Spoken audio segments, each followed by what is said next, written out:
오늘 우리에게 주시는 생명의 말씀은 사도행전 18장 1절에서 11절 말씀입니다. 할렐루야. 옆에 분과 인사하시겠습니다. 주님의 이름으로 사랑합니다.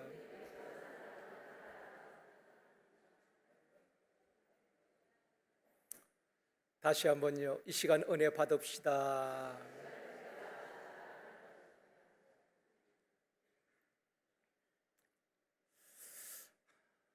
꽃길만 걸어요 하는 드라마도 있고요, 또 시도 있고 노래도 있습니다.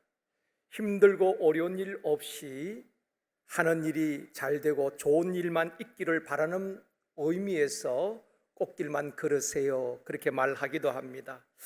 그런데 우리 인생길을 돌아보면 꽃길만 있는 것은 아닙니다. 오늘 우리 할렐루야 찬양대에서 그런 찬양을 하셨죠. 가사 내용에 보면은 슬플 때도 있고 힘들 때도 있고 절망 속에 있을 때도 있고 힘을 잃어버릴 때도 있다. 그렇습니다. 여러분이 살아온 날들을 뒤돌아보면은 꽃길만 있었던 것은 아닐 겁니다. 가시밭길도 있었을 것이고 힘든 날들도 있었을 것입니다. 그래서 우리 인생을 광야에 비유하는 것입니다. 광야는 어떤 곳입니까? 뱀과 정갈이 득실거리는 곳이 광야입니다. 그리고 광야는 단 하루도 하나님의 은혜가 아니면은 살아갈 수 없는 곳이 광야인 것입니다. 어떻게 보면 우리 인생이 광야 같은 인생길인 것입니다. 전도서 7장에도 보면은 하나님께서 모든 인생들에게 형통한 날과 공고한 날을 병행하게 하셨다, 그렇게 말씀하고 있습니다. 어떤 사람은 일평생 꽃길만 걷는 사람도 없고 그렇다고 일평생 가시밭길만 걷는 사람 없다는 것입니다. 하나님께서 형통한 날과 공고한 날을 병행하게 하셨다라고 말씀을 하고 있습니다. 바울의 전도 여정을 보면은 때로는 쫓겨나기도 하고 도망을 다니면서도 복음을 전하게 됩니다. 하나님께서 바울의 걸음걸음을 인도하시고 가는 곳마다 예비된 영혼을 만나게 하시고 바울에게 동력자를 붙여주셨습니다. 오늘 이 시간에는 이 성 중에 내 백성이 많음이라 라는 제목으로 말씀을 드리려고 합니다. 오늘 본문의 내용은 고린도 교회에 어떻게 세워지게 되는가, 어떻게 고린도의 복음이 전파되어지고 고린도의 교회가 세워지게 되는가 하는 내용을 우리에게 보여주고 있습니다. 첫 번째로 아덴을 떠나 고린도로 간 바울입니다. 1절 말씀 같이 읽습니다. 그 후에 바울이 아덴을 떠나 고린도에 이르니. 먼저 아덴에서 복음을 전했죠. 아테네는 어떤 곳이었습니까? 우상이 가득한 곳이었습니다. 당시 아덴에는 3만 개의 신들이 있었다고 합니다. 신전도 있고 여러 가지 신들이 있었는데 자기들이 알지 못하는 신들을 섬기게 되었다라고 말씀을 하고 있습니다. 아테네는 BC 5세기경에 우리가 잘 아는 파르테논 신전이 세워졌습니다. 이 파르테논 신전뿐 아니라 그 아덴 지역에는 많은 신전과 또 우상들이 가득했다는 것입니다. 하나님께서 가장 싫어하는 것이 우상 숭배이거든요. 그래서 출애굽기 20장에 보면은 누구든지 우상을 만들고 그 우상 앞에 절하고 또 섬기는 자들에게는 내가 죄를 갚는데 아버지로부터 아들에 이르도록 3, 4대까지 죄를 갚겠다, 그렇게 말씀을 하고 있습니다. 성경의 가장 무서운 말씀이거든요. 아버지로부터 아들까지 3, 4대로 갚겠다는 말씀이 여기에 나오고 있습니다. 우상을 숭배하는 자들에게 하나님께서 반드시 징벌하겠다는 말씀인 것입니다. 바로 이 아덴에서는 하나님 그렇게 싫어하시는 우상으로 가득했습니다. 그래서 바울이 아덴에 가서 그 마음에 격분이 일어났다, 그렇게 말씀을 하고 있습니다. 여러분, 우상이 무엇입니까? 하나님보다도 더 사랑하고 하나님보다 더 가치를 두고 사는 그것이 바로 우상인 것입니다.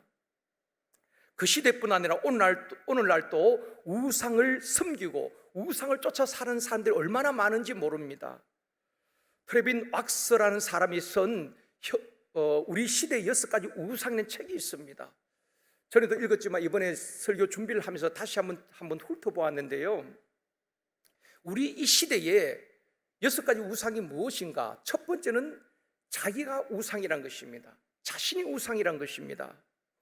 그 책에서 소개하는 내용 가운데에 미국의 10대 청소년들을 대상으로 조사를 한 결과를 소개를 하고 있습니다. 젊은이들이 하나님은 나의 필요를 채우기 위해서 존재하신 분이라고 많은 젊은이들이 그렇게 인식하고 있다는 것입니다. 자신의 꿈을 이루고 자신의 야망을 이루고 자신의 필요를 채우기 위해서 존재하신 분이 하나님이란 것입니다. 이처럼 철저하게 자기 중심이고 자기가 우상이 되어 있는 것입니다. 하나님께서 우리를 창조하실 때는 하나님을 영화롭게 하도록 우리를 창조하신 것입니다. 하나님을 찬송하도록 하기 위해서 우리를 창조하셨다고 말씀하고 있습니다. 그런데 미국의 청소년들은 나의 필요를 채워주기 위해서 하나님은 존재한다, 그렇게 신앙관을 갖고 있다는 것입니다.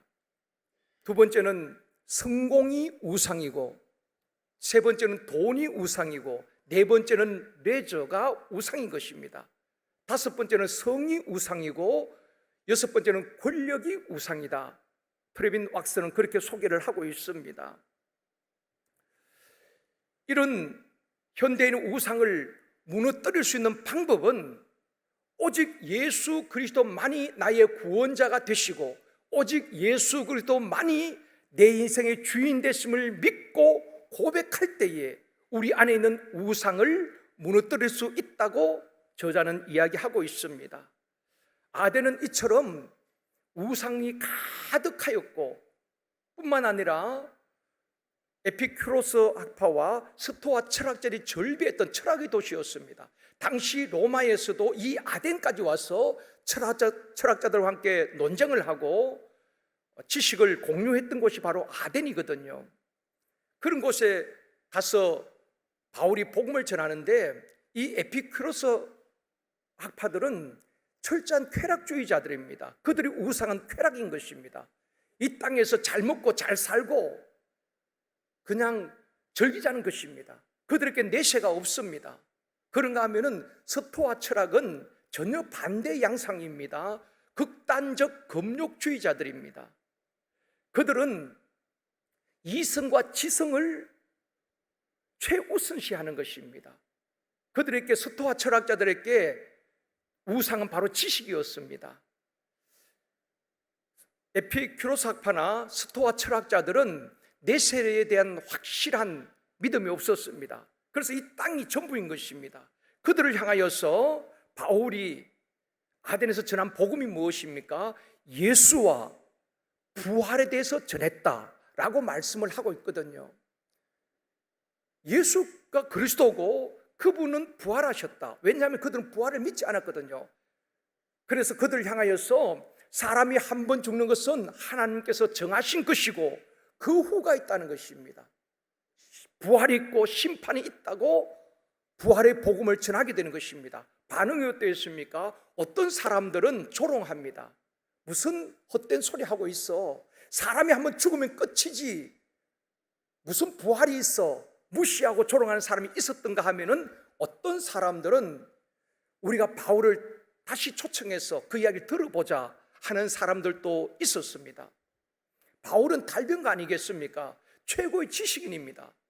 아마 바울이 아덴에 갈 때는 그 스토아 철학자들, 에피큐로스 학파들과 논쟁해도 충분히 그들을 제압하고 복음을 전할 수 있었다라고 생각했을 수도 있습니다. 그만큼 탁월한 지식을 가졌거든요. 그런데 그 아덴에서 그들과 논쟁하고 많은 전도 열매를 맺지 못했습니다. 어떻게 보면 아덴에서 참패한 것입니다. 그래서 나중에 바울이 뭐라고 고백합니까? 전도는 말과 설득력으로 하는 것이 아니다. 오직 성령의 역사로 되어지는 것이다. 그렇게 또 고백을 하게 되는 것입니다. 어쩌면 아덴에서 전도 열매를 풍성히 맺지 못하고 허탈한 마음으로 고린도에 내려오게 된 것입니다. 지도를 보면은 빌립보에서 복음을 전하다 감옥에 갇히기도 하지요. 그러나 그곳에서 루디아와 또 간수의 가족을 다 예수를 믿게 하고 빌립보 교회를 세우고 데살로니가에 와서 복음을 전하고 거기서 또 쫓겨서 베레아에서 복음을 전하고 베레아에서 아덴까지 내려와서 복음을 전하고 이제 고린도로 가게 된 것입니다. 아덴에서 고린도까지는 한 70km 정도 됩니다. 그리고 이 고린도는 남그리스 수도로 상업과 무역이 성행하던 중심지였습니다. 또 매우 부유한 도시였고요. 그런데 이 고린도는 또 항구를 끼고 있었습니다. 항구 도시다 보니까 도덕적으로 굉장히 타락한 도시가 바로 고린도였습니다. 고린도가 어떤 곳이었는가 성경은 더 정확하게 말씀해 주고 있습니다. 고린도전서 6장 9절 말씀입니다. 같이 읽습니다. 불의한 자가 하나님의 나라를 유업으로 받지 못할 줄을 알지 못하느냐. 미혹을 받지 말라. 음행하는 자나 우상 숭배하는 자나 간음하는 자나 탐색하는 자나 남색하는 자나, 고린도의 상황을 지금 이야기하고 있는 것입니다. 어떤 곳이었습니까? 우상 숭배하는 자, 간음하는 자, 또 음행하는 자, 탐색하는 자, 그리고 남색하는 자, 이것이 고린도 지역의 사람들의 모습이었습니다. 여러분 고린도 전서를 읽어보면은 바울이 계속해서 지적하는 것이 두 가지입니다. 하나는 우상 숭배고 하나는 음행입니다. 특히 남색하는 자가 있었다고 말하고 있습니다. 남색이란 말은 헬라어 원어에 보면은 아르세노 코이테스란 단어를 쓰고 있는데요, 남성이라는 아르센과 또 침대라는 코이테라는 단어가 합성된 거거든요. 뜻은 이렇습니다. 다른 남성과 침대에 누워있는 남성이라, 이런 뜻이거든요. 그러니까 한 침대에 남자들끼리 누워있다는 것입니다. 이것은 무엇을 말하는가 하면은 남자 동성애자들을 말하는 것입니다. 이미 고린도의 그 시대에 동성애자들이 있었다는 것입니다. 바울은 그것을 지금 이야기하고 있는 것입니다. 고린도 지역은 음행하는 자, 우상 숭배하는 자, 간음하는 자, 탐색하는 자, 남색하는 자들, 동성애자들이 절비했다는 것입니다. 그래서 그들의 미혹을 받지 말라, 그렇게 말씀을 하고 있는 것입니다. 학자들에 의하면 바울이 고린도에 가서 복음을 전할 그 당시에 고린도 중심지에는 아프로디테라는 신전이 있었습니다. 여신상을 섬기는 그런 신전인데요, 이 아프로디테 신전을 중심으로 1000명의 창기들이 있었다는 것입니다. 고대 시대에 보면은 신전을 중심으로 많은 음행이 행해졌거든요. 창기들, 몸을 파는 사람들이 그 주변에 많이 있었습니다. 고린도 이 신전에는 1000명의 창기가 있었다고 문헌에 이야기하고 있습니다. 그처럼 고린도는 도덕적으로 타락하고 음란한 도시였다는 것입니다. 나중에 고린도 교회가 세워진 이후에도 세상의 음란 문화가 교회까지 영향을 주었다는 것입니다. 지금도 마찬가지지요. 세상의 문화들이, 세상의 풍속이 교회 안으로 밀고 들어오고 있는 것입니다. 교회를 타락시키고 있지요. 고린도전서 5장 1절에 말씀합니다. 너희 중에 심지어 음행이 있다 함을 들으니, 바울이 고린도 교회에 보낸 편지 아닙니까? 너희 중에 고린도 교회 안에 음행이 있다는 것을 내가 들었다. 그 다음에 6장 18절에 말씀합니다. 음행을 피하라. 그리고 6장 19절에도 말씀합니다. 같이 읽습니다. 너희 몸은 너희가 하나님께로부터 받은 바 너희 가운데 계신 성령의 전인 줄을 알지 못하느냐. 너희는 너희 자신의 것이 아니라. 그 다음 절입니다. 값으로 산 것이 되었으니 그런즉 너희 몸으로 하나님께 영광을 돌리라. 우리의 몸에 대해서 이야기하고 있거든요. 너희 몸은 성령이 거하는 전이다. 너희 몸을 육체의 쾌락으로 더럽히지 말라는 것입니다. 너희 몸으로 하나님께 영광을 드리라, 그렇게 이야기하고 있는 것입니다. 왜냐하면 당시의 고린도는 그처럼 타락했기 때문에 바울이 그들에게 음행을 피하고 너희들의 몸을 불의의 도구로 사용하지 말고 하나님의 영광을 위하여서 귀하게 사용되어져야 된다. 왜냐하면 너희 몸에는 성령이 거하시기 때문에 너희 몸이 바로 성전이라는 것입니다. 그렇게 말씀을 하고 있는 것입니다.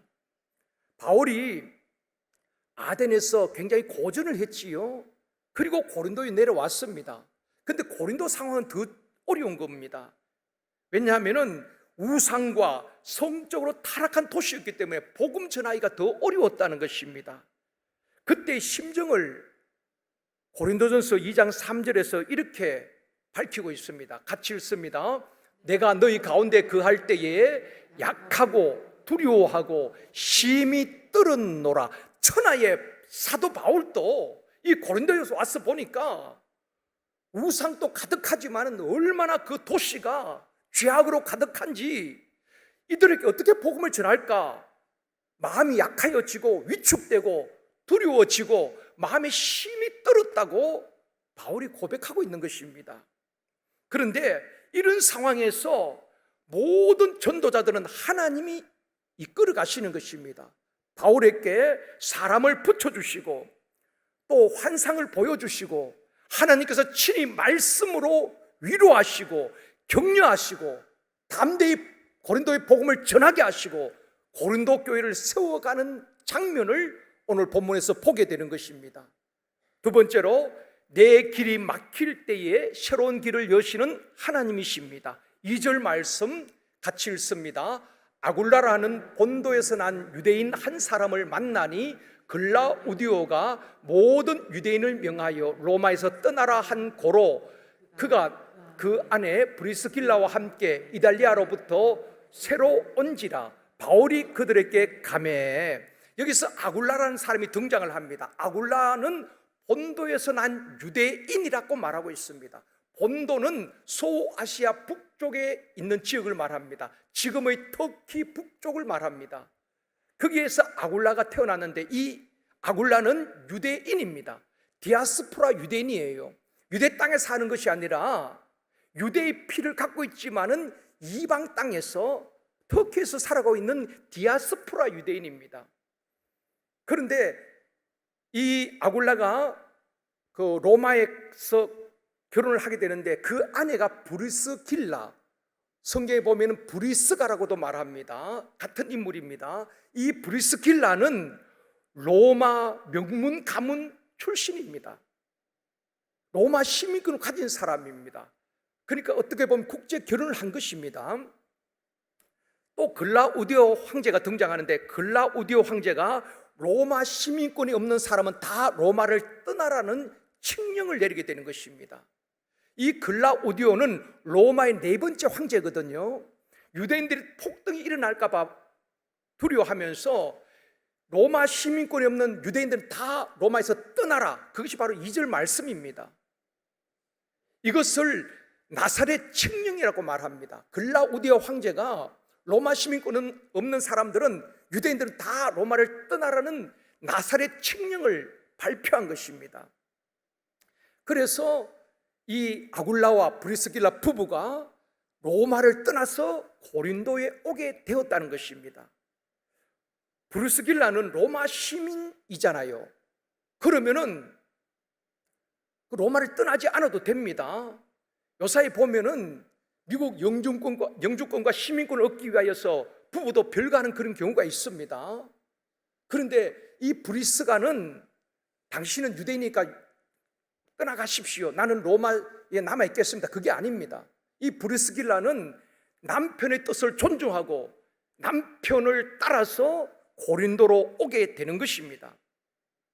이런 모습을 볼 때에 이 브리스길라는 남편을 세워주고 남편에게 순종하는 현숙한 여인이었던 것 같습니다.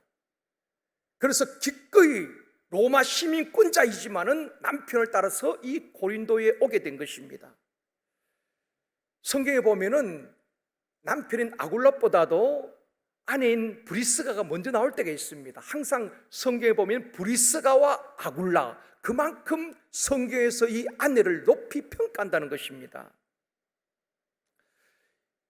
아굴라와 브리스길라 부부는 로마에서 추방을 당하고 고린도에 왔는데 거기서 바울을 만나고 하나님 앞에 귀하게 쓰임받게 되는 것입니다. 나중에 바울이 로마 교회에 편지를 할 때에 브리스가 아굴라 부부를 소개를 합니다. 로마서 16장 3절 말씀입니다. 같이 읽습니다. 너희는 그리스도 예수 안에서 나의 동역자들인 브리스가와 아굴라에게 문안하라. 로마 교회 편지를 보내면서 나의 동역자들인 브리스가와 아굴라, 그들을 소개하는데 그 다음 절에 뭐라고 말합니까? 같이 읽습니다. 그들은 내 목숨을 위하여 자기들의 목까지도 내어놓았나니 나뿐 아니라 이방인의 모든 교회도 그들에게 감사하느니라. 이 브리스가와 아굴라 부부가 얼마나 충성된 인물이었던가 하면은 바울을 위하여서 자기들의 목이라도 내어놓았다는 것입니다. 뭐 선교비 얼마 드리고 그게 아닙니다. 자신들이 목이라도 내어놓은 만큼 생명 걸고 충성했던 동력자였다는 것입니다. 여러분, 바울이 그렇게 생명 걸고 복음을 전할 수 있었던 것은 바울도 탁월하지만은 바울 주변에 참 동력자들이 훌륭했다고 저는 생각합니다. 실라 같은 동력자, 디모데 같은 동력자, 에바브로디도 같은 동력자, 또 브리스가와 아굴라 부부 같은 자기들의 생명까지 걸 만큼 충성된 동력자들이 있었기 때문에 바울도 생명 걸고 앞서 달려갈 수 있었지 않겠습니까? 오늘 본문에서 우리가 교훈 받아야 할 것은 바울도 가는 곳마다 유대인들의 환영을 받은 것이 아니라 유대인들로부터 비난을 당하고 쫓겨나고 핍박을 받았습니다. 아굴라도 마찬가지입니다. 성공을 꿈꾸고 로마에 갔을 것입니다. 자신의 꿈을 이루기 위해서 그 대로마에 갔어요. 거기서 결혼도 했습니다. 그런데 로마에서 추방을 당한 것 아니겠습니까? 글라우디오 황제 때 로마를 떠나라고 하니까. 사랑하는 성도 여러분, 우리 인생이 내 마음대로 내 계획대로만 되는 것은 아닙니다. 지금까지 살아온 날들이 어떻습니까? 여러분, 장사하는 것이 여러분 마음대로 되던가요? 사업이 여러분 계획대로만 되던가요? 또 자녀 교육도 부모의 마음대로 되는 것만은 아닙니다. 수많은 변수들이 있다 이 말입니다. 내가 하려던 일이 꼬이기도 하고 내가 가려던 길이 막히기도 할 때가 있습니다. 그때 사람들은 실망하고 좌절합니다. 나는 실패한 인생인가? 나는 하는 일마다 왜 이렇게 안 되지? 하나님께서 왜 나의 길을 막으실까? 낙심하고 절망하기도 합니다. 그러나 우리가 기억해야 될 것은 하나님께서 내 길을 막으실 때는 새로운 길을 예비하시고 새로운 길을 열어주실 줄 믿습니다. 이것을 하나님의 섭리라고 말하는 것입니다. 우리는 하나님의 섭리를 믿는 거예요. 내 계획이 완전한 것은 아닙니다. 내가 계획을 세워도 그 걸음을 인도하시는 분은 여호와신 것입니다. 하나님은 가장 완전한 길로, 가장 좋은 길로 우리를 인도하실 줄 믿습니다. 우리가 결정하지만은 그것이 우리에게 유익하지 않다면 하나님께 그 길을 막으실 것입니다. 그리고 새로운 길을 열어가시는 것입니다. 직장도 마찬가지입니다. 나는 이 직장에 가고 싶었는데 하나님께서 막으실 때가 있잖아요. 그때는 원망하기보다도 여러분 잠잠히 하나님의 인도하심을 받을 수 있기를 원합니다. 요셉도 다윗도 사도 바울도 보면은 자기 계획대로 다 되었나요? 아닙니다. 꿈 때문에 자기 인생이 그때부터 어려워지기 시작합니다. 그러나 요셉이나 다윗이나 사도 바울이 믿었던 것은 하나님의 섭리인 것입니다. 내 인생이 형들에 의해서 결정되어지는 것이 아니라 하나님께서 계획하시고 나를 인도하신다는 하나님의 섭리를 믿었던 것입니다. 다윗도 마찬가지입니다. 수많은 대적들이 일어났지만은 대적들에 의해서 내 왕권이 세워지고 무너지고 그게 아니라는 것입니다. 한 나라의 왕을 세우는 분도 하나님이시고 폐하시는 분도 하나님이시고 하나님의 절대 주권을 믿었기 때문에 흔들림이 없는 것입니다. 사도 바울도 마찬가지지요. 그들은 하나님의 섭리를 믿었고 하나님의 인도하심을 받을 때 하나님은 하나님의 계획대로 요셉을 총리로 세웠고 다윗을 왕으로 세우셨고 바울을 통하여서 소아시아 지역과 마게도니아 지역을 복음화시키는 것입니다. 하나님의 계획대로 이루어진다는 것입니다. 사랑하는 성도 여러분, 믿음의 사람들에게는 시련은 있어도 실패는 없습니다. 우리가 전도할 때라든지 또 행복 모임, 모든 사역에 실패는 없습니다. 우리의 모든 사역들을 주님의 손에 올려드리면은 주님께서 예비된 영혼 또 붙여주시고 돕는 자도 붙여주실 줄 믿습니다. 왜 사역이 힘듭니까? 사역하면서 왜 불평합니까? 내가 하려고 하기 때문에 그런 것입니다. 우리는 하나님 앞에 샘터장이든 교사든 모든 사역을 그분의 손에 올려드려야 되는 것입니다. 그리고 그분이 주시는 힘으로, 지혜로, 성령의 능력으로 우리는 사역할 뿐인 것입니다. 열매 맺게 하는 분도 그분인 줄 믿습니다. 여러분 사역뿐 아니라 여러분의 가정이나 또 직장, 사업장도 마찬가지입니다. 그분의 손에 올려드릴 때 그분은 그분의 뜻대로 우리를 인도하여 가실 줄 믿습니다. 3절 말씀 같이 읽겠습니다. 생업이 같으므로 함께 살며 일을 하니 그 생업은 천막을 만드는 것이더라. 바울과 아굴라 브리스길라 부부의 생업이 같았다는 것입니다. 생업은 천막 만드는 업이었습니다. 바울은 학자잖아요. 가말리아에서 문화에서 배웠는데 학자가 언제 천막 만드는 기술을 배웠을까? 유대인들의 정신을 이해하면은 아마 여러분들이 이해가 될 겁니다. 유대인들에게는 전통과 유산을 굉장히 중요시합니다. 그래서 후손들에게 전통과 유산을 물려주지만 또 한 가지 기술을 가르칩니다. 어디에 가든지 먹고 살 수 있도록, 생계에 지장이 없도록 한 가지 기술을 가르치는 것입니다. 글만 가지고 기술이 없으면 딴 곳에 가서 먹을 수가 없잖아요. 그래서 기술을 가르치는데 바울의 고향이 다소입니다. 다소는 천막 만드는 기술이 발달한 지역이었습니다. 특히 양 가죽이나 염소 가죽이 많이 발달한 도시였어요. 그런 것으로 천막을 만들었거든요.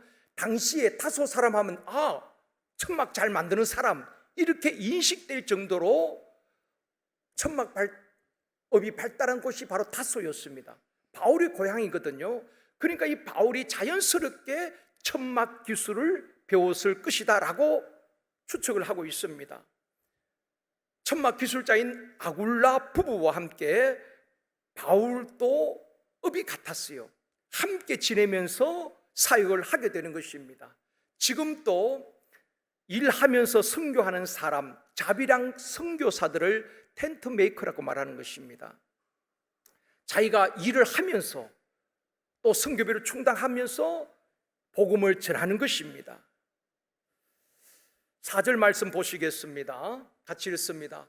안식일마다 바울이 회당에서 강론하고 유대인과 헬라인을 권면하니라. 안식일마다 바울이 회당에 들어가서 복음을 전하고 또 유대인과 헬라인, 바울은 유대인이나 이방인이나 상관없이 만나는 사람들에게 복음을 전하게 되는 것입니다. 고린도에서 1년 6개월 동안 복음을 전하고 전도하면서 고린도 교회를 세우게 되는 것입니다. 어떤 지역에서는 3주, 한 달 만에 쫓겨나기도 하고 어떤 지역에서는 한 몇 개월 있었는데 이 고린도에서는 1년 6개월 꽤 오래 있었죠. 복음을 전하고 교회를 세우게 되는 것입니다. 5절 말씀 같이 읽습니다. 실라와 디모데가 마게도냐로부터 내려오매 바울이 하나님의 말씀에 붙잡혀 유대인들에게 예수는 그리스도라 밝히 증언하니. 바울이 아덴에도 혼자 가서 복음을 전하다가 굉장히 고전했거든요. 고린도에도 처음에는 혼자 왔습니다. 그런데 실라와 디모데가 마게도냐에서 내려와서 합류하게 됩니다. 그리고 아굴라 부부를 만나서 같이 사역을 했지요. 그때 바울이 하나님의 말씀에 붙잡혔다. 하나님의 말씀에 붙잡혔다. 저와 여러분이 무엇에 붙잡히느냐가 중요합니다. 어떤 사람은 돈에 붙잡히기도 하고 어떤 사람은 사람에게 붙잡히기도 하고 어떤 사람은 쾌락에 붙잡히기도 하고 어떤 사람은 마귀에게 붙잡히기도 하는 것입니다. 그런데 바울은 하나님의 말씀에 붙잡혀서 유대인들에게 예수는 그리스도다, 예수는 메시아다 밝히 증언하게 되는 것입니다. 아덴에서는 바울이 혼자서 외롭게 복음을 전했습니다. 그런데 아덴보다 더 힘든 고린도에서는 하나님께서 아굴라 부부와 실라와 디모데를 동역자들을 붙여주신 것입니다. 사랑하는 성도 여러분, 저와 여러분이 바울처럼 하나님의 말씀에 붙잡힌 바 되어지기를 원합니다. 성령에 사로잡힌 바 되어지기를 원합니다. 사역은 혼자 하는 것이 아니라 동력이 굉장히 중요합니다. 저는 연합이라는 단어를 참 좋아합니다.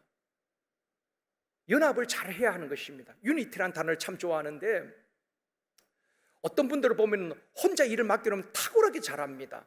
능력도 있고요. 혼자는 밤을 새워서도 일하는데 같이 하라고 하면은 자신이 드러나지 않는 일에 대해서는 설거문이 빠져버리는 경우도 있습니다. 여러분, 우리가 2인자가 되면 어떻습니까? 다 1인자가 되어야 되나요? 저는 여호수아보다도 여호수아를 옆에서 2인자로 도왔던 갈렙이 더 훌륭하다고 생각합니다. 다 1인자가 될 수가 없습니다. 정말 옆에서 돕는 동력자들이 중요한 것입니다. 예수님께서도 70명을 전도하러 보낼 때에 2명씩 짝을 지어서 보냈습니다. 혼자 보내지 아니하고 2명씩 3명씩 짝을 지어서 전도하러 보냈다는 것입니다. 이것이 주님의 방법입니다. 이것을 이단들이 더 잘합니다. 이단들은 절대로 혼자서 전도하지 않습니다. 2명, 3명, 4명 짝을 지어서 전도하러 다닌다는 것입니다. 주일 전도, 화요 전도, 행복 모임도 팀 전도거든요. 또 주차 안내, 꽃꽂이 봉사도 함께하는 것이 중요한 것입니다. 고린도는 아덴보다 더 어려운 지역이라고 말씀을 드렸습니다. 힘든 지역이었지만은 아굴라 부부와 실라와 디모데와 함께 했기 때문에 바울은 더 힘있게 말씀에 사로잡혀서 복음을 전하게 되는 것입니다. 예수는 그리스도다. 예수는 메시아다. 예수가 우리의 구원자다. 담대히 복음을 전하게 되는 것입니다. 사랑하는 성도 여러분, 선교는 동력입니다. 목회도 동력인 것입니다. 아무리 탁월한 목사 혼자서 뭘 하겠습니까? 목사가 좀 부족해도 주변에 있는 동력자가 훌륭하면은 그 교회는 성장하고 부흥하는 것입니다. 우리 교회도 마찬가지입니다.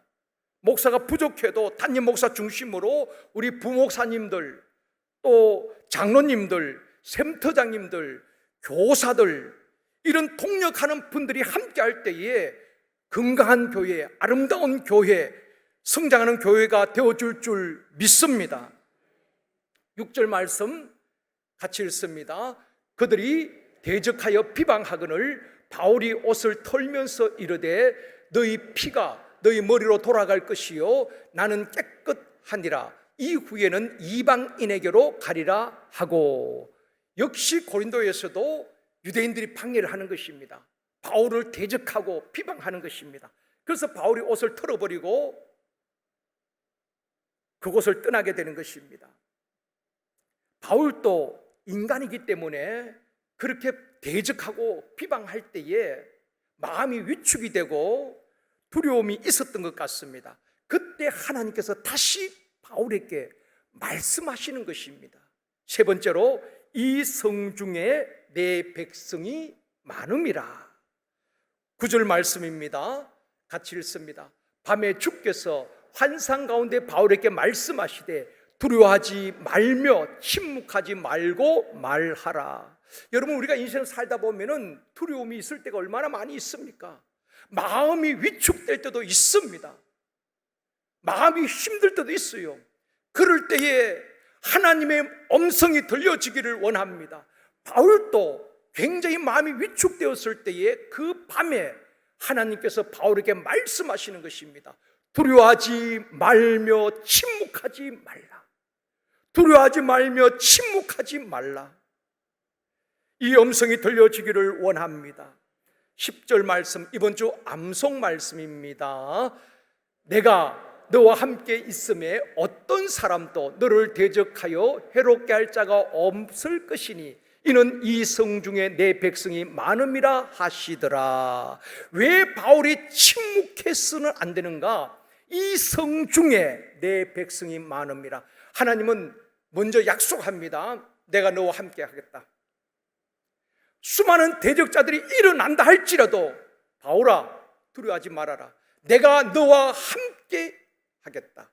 그리고 어떤 사람도 너를 대적하고 너를 해치지 못하도록, 너를 해롭게 하지 못하도록 내가 너를 지키고 보호하겠다. 그러므로 너는 침묵하지 말고, 가만히 있지 말고 복음을 전하라는 것입니다. 왜냐하면 이 성 중에 비록 음란하고 타락한 이 고린도 이 성 안에 내 백성이 많습니다. 여러분, 우리가 왜 전도해야 됩니까? 이 관악구에, 이 서울에, 이 수도권에 하나님의 구원받아야 될 백성들이 있기 때문에 침묵해서는 안 된다는 것입니다. 그래서 화요 전도도 주일 전도도 곳곳에서 행복 모임을 열어가는 것 아니겠습니까? 행복 모임 리더들이 톡방인데 저는 볼 때마다 참 감동을 받습니다. 늦은 시간에 또 낮에 한 분이 여러 곳에서 그렇게 행복 모임을 열어서 한 영혼이라도 더 구원하기 위해서 예수는 그 모습을 볼 때에 얼마나 감동이 되는지 몰라요. 그것은 주님께서 이 성 중에 내 백성이 많음이라, 주님의 분부하심에 순종하는 것 아니겠습니까? 하나님께서 반드시 예비된 영혼을 붙여주시고 하나님께서 그렇게 순종하는 자들에게 하늘문을 여시고 하나님께서 손으로 하는 모든 일들을 복되게 하여 주실 줄 믿습니다. 이 시간 우리가 주님의 음성을 듣기를 원합니다. 바울에게 하셨던 말씀처럼 바울아, 두려워하지 말며 침묵하지 말고 말하라. 이 성 중에 내 백성이 많음이라. 이 말씀처럼 관악구의 수도 서울에 죄가 관영하고 불신자들이 교회를 비방하고 핍박할지라도 두려워하지 말며 침묵하지 말고 복음을 전하라. 그리고 행복몸을 열어라는 주님의 음성 말입니다. 왜냐하면 관악구와 서울 수도권에 구원받아야 할 내 백성이 많음이니라.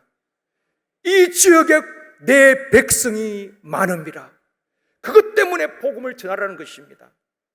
하나님은 천사를 통해서 그 백성을 구원하는 것이 아니라 구원받은 우리를 통해서 하나님께서 영성 주시로 작정된 영혼을 구원하라는 것입니다. 왜 그럴까요? 그래야지 우리가 주님 앞에 섰을 때에 받을 상급이 있잖아요. 내 너를 위하여 몸버려 피 흘려 주었구만 넌 나를 위해 무엇하다 왔느냐. 그날에 부끄럽지 않는 저와 여러분이 되어지기를 원합니다. 말씀을 맺겠습니다. 사랑하는 성도 여러분, 사람을 두려워하지 않기를 원합니다. 사람의 종이 되지 않기를 원합니다. 우리 모두가 하나님을 경외하고 하나님을 두려워하고 하나님의 말씀에 순종하는 저와 여러분이 되어지기를 원합니다. 무엇보다도 말씀에 사로잡히고 바울처럼 성령에 사로잡혀 하나님의 함께 하심을 믿고 담대히 복음을 전하는 저와 여러분이 되어지기를 주님의 이름으로 축원합니다.